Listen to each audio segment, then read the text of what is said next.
Welcome back to another completely useless video, or if you're new, welcome to 5 of the most useless minutes of your life. We've made our best and second best all-time ODI teams, so I'm gonna do something truly shocking, subverting all expectations. I'm making a third team. 3 and 4 is easy, Zaheer Abbas and Brian Lara. We could consider Sanga there too, as he can keep, but when we also have Butler and De Kock, I don't think that's necessary. As for the rest of our 5, 6, 7, I've already mentioned Butler.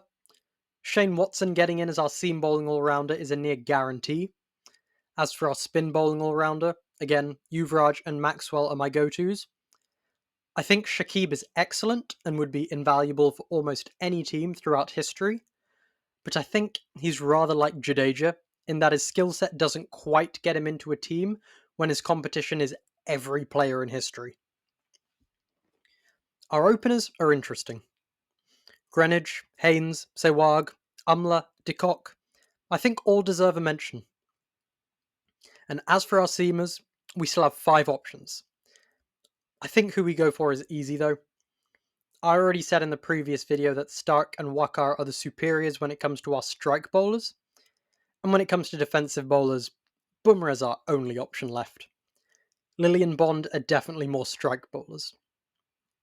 This trio is perfect. Bumrah and Stark with the new ball, Waqar first change, and then all 3 of them to wreak havoc at the death. I left Armour in there too. As for our spinner, Shane Warne, easy. Admittedly, our tail is not as strong as the other 2 teams, with Stark at 8 and Warne at 9, but it's not terrible. So, we need an opener and 3 middle order batters.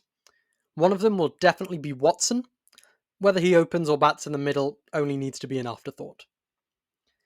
As for our spin bowling all-rounder, I think it's gotta be Maxwell. We have other options at 5 or 6 that I think are better than Yuvraj, Jos Buttler and Michael Hussey, but I don't think anyone is better at 7 than Maxwell.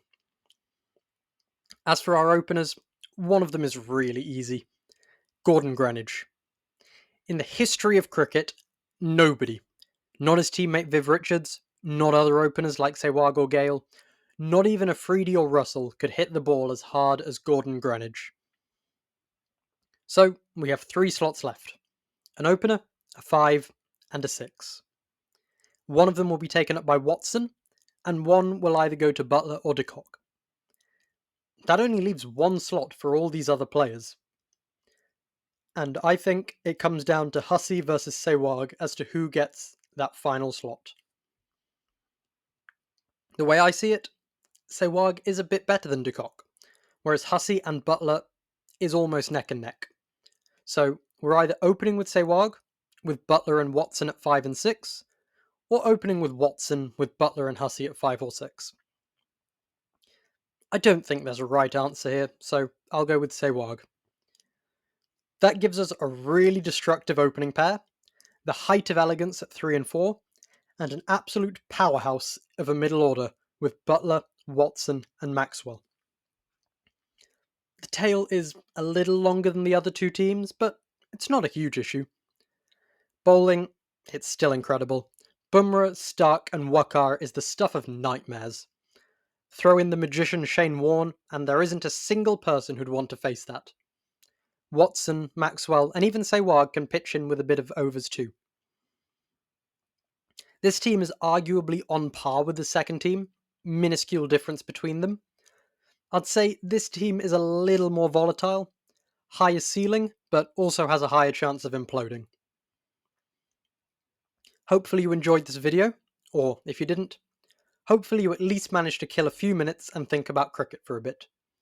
Feel free to leave any thoughts or your own 11s in the comments, and feel free to subscribe if you never want to miss a useless video. Bye all!